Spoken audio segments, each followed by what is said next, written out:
What it do, what it do? It's your girl, Just Bentley, and welcome to our season opener. Yes, our episode 1 of Beyond the Timeout. Look, y'all, it's been a long time coming, y'all, but we finally got everything worked out. We got it set, and I'm bringing to y'all a whole new type of podcast that we got, y'all.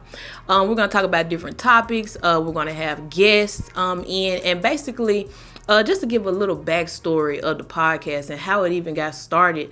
Last year I suffered a ankle injury. I had tore my Achilles, and I really just want to document the process to kind of see, from me starting that and me, coming out of it, and just the kind of discipline or perseverance or just motivation for somebody else who may be going through that, and how we can help them, get through that situation. So it was tough. It was hard. It taught me a lot about myself, but it also grounded me as well. It really showed me that even when I'm down, even when, I'm out the game or I'm sitting down or whatever like that, there's still things that I can do, to help motivate or push somebody else. So that's kind of like the backstory. Like I said, we'll have guests, other people who may have went through similar trials, or situations to where they had to, sit out as well. They weren't able to, be in the game. So Beyond the Timeout, it's just more so of a bigger story of your life and, what you bring to the table.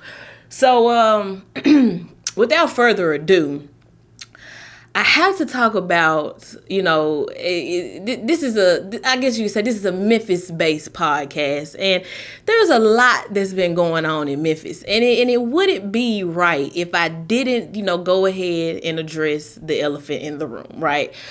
So if y'all have been following any type of sports news, any type of sports media, you know that we've had some changes to our basketball team. Ja Morant is no longer with the Memphis Grizzlies. Yes, I know. We've all cried. We've all had our time. Me personally, when I got the news, I was just like, I was confused, right? Because to me, he brought so much energy to the game. He brought a new type of pride or a new type of, feeling, not just to the FedEx Forum, but just to the city, overall. And I felt like we weren't just losing a player, like we were losing a brother or losing a cousin or something like that.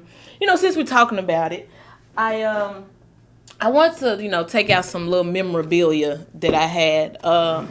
So Ja not only was, a force on the court, but he was also a force for the youth. And he put on a clinic here in the city. And, he gave out some stuff, and, people were just excited, to be around. And this was a poster, one of the posters that he gave out from the I Get Up clinic where he was dropping his Ja 2s.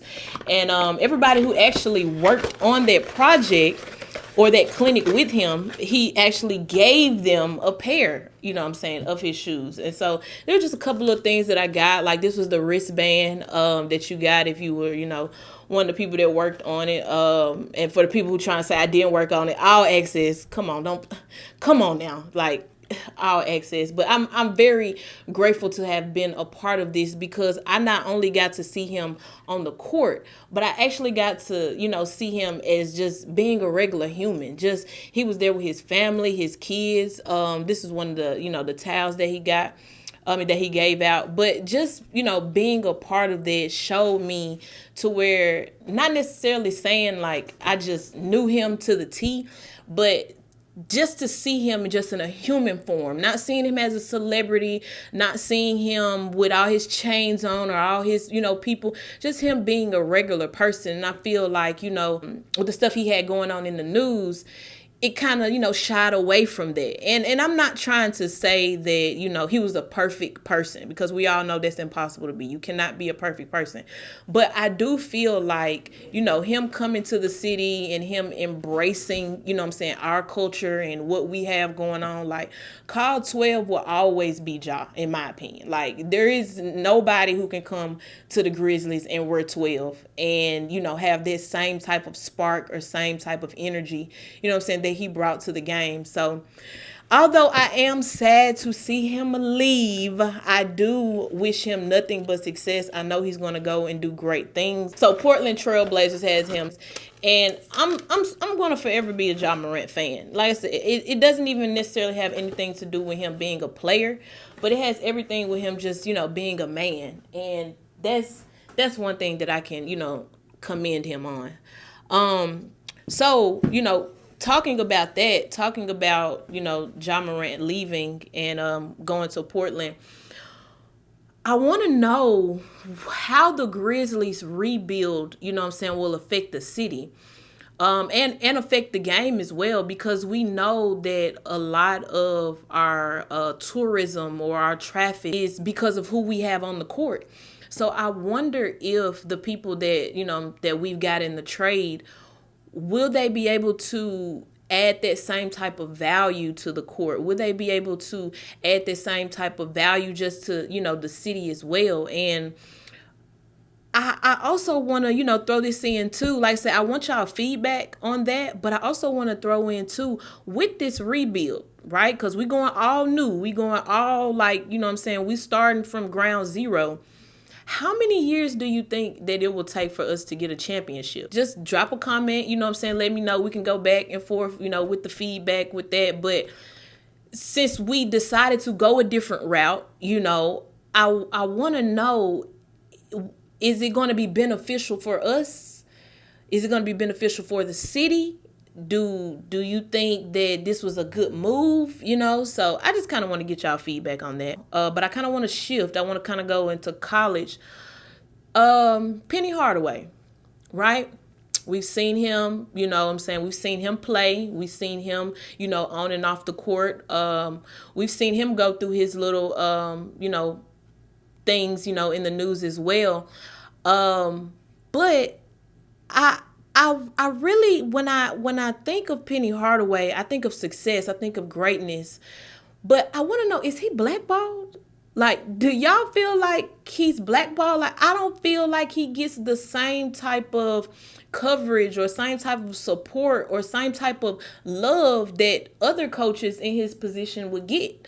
And I wonder, what is that due to? Just him, being a coach. Like, have people given up on him? He's been so vocal about loving Memphis. I look at this city like a 5-year-old boy looks at his mom. I love this city like a 10-year-old girl looks at her dad. Like, I really will die for this.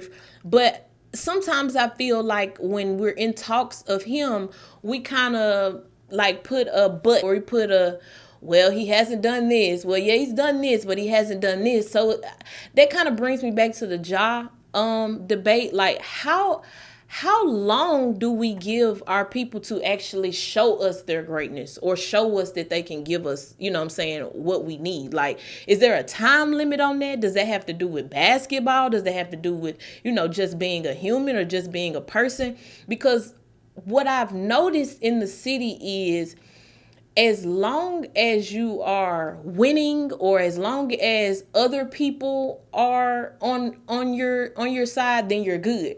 But as soon as you mess up one time, or as soon as you're not giving that same type of energy that you were giving at first, whether you just came off of a bad loss and it's hard, or you just feel defeated at that time, it's like people just kind of just go on and gravitate to something else. So I want to know, like I said, you can drop this in the comments as well. I want to know, what is your stance with Penny Hardaway, and what do you think that he needs more of? And I know Memphis is a grit and grind city, so I know we got the talent, I know we got the hustle, but what are we missing? Like what is missing in Memphis to where our sports is like, we're right on the edge, but we're not getting over that little hump? All right, so now we're going to switch gears a little bit. We're going to go straight into the WNBA. Now, if you've been watching the WNBA like me, regardless if you've been watching the court or you've been watching the media behind it, is it just me?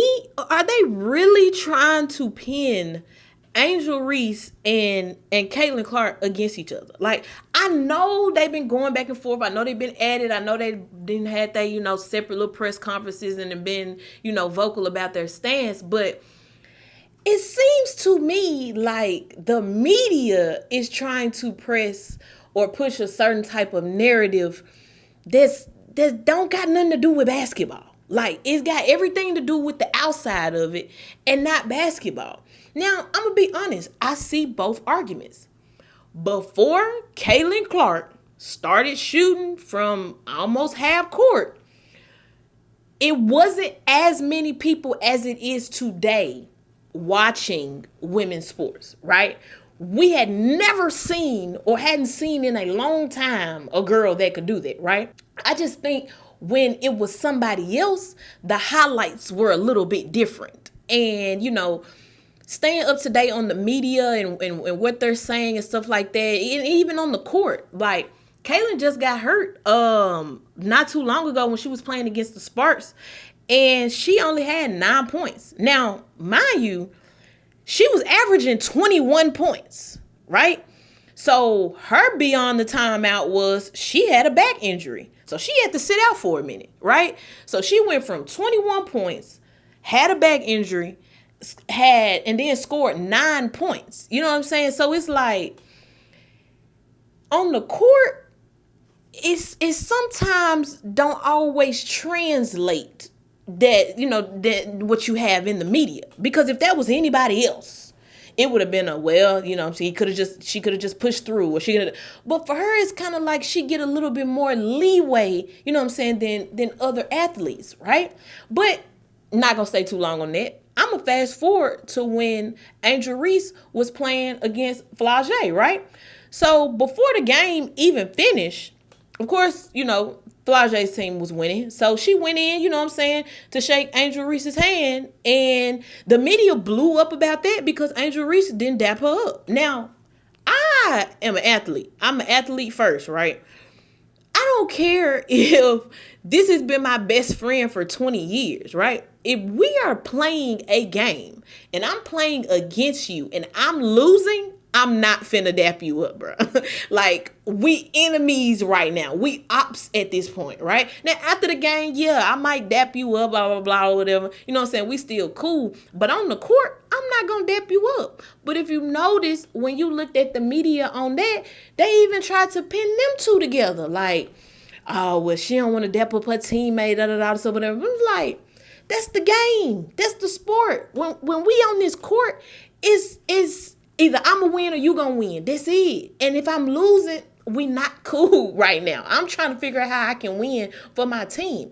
So I don't know if it's like a pro Caitlin Clark, hate Angel Reese, lift up Flage type thing. Like, I don't know why we just can't lift them all up. You know what I'm saying? They're all putting the sport on the map to in a whole, different level, a whole level to where they're getting money that has never been seen before in the WNBA. They're getting endorsements that other WNBA players never was able to get. And not only that, they're coming from the NIL era. So they've been getting money. You know what I'm saying? This ain't nothing new to them. So I don't know why it's like we have to pin them against each other. I don't want to see that in the WNBA. Like, I feel like we see enough of that in the NBA. It's always want to be a top man or a top this or a top, and I get that, but I feel like because women's sports, I feel like you should try to promote some type of camaraderie or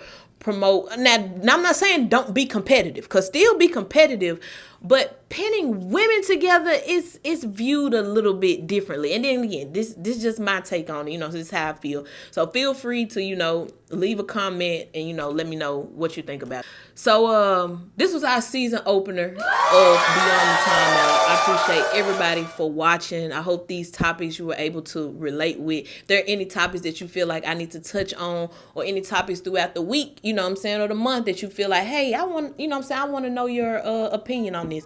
I would love to cover them. So appreciate y'all for watching. As y'all can see, we got merch that will be up shortly. So if you would like to support the brand, I would love that.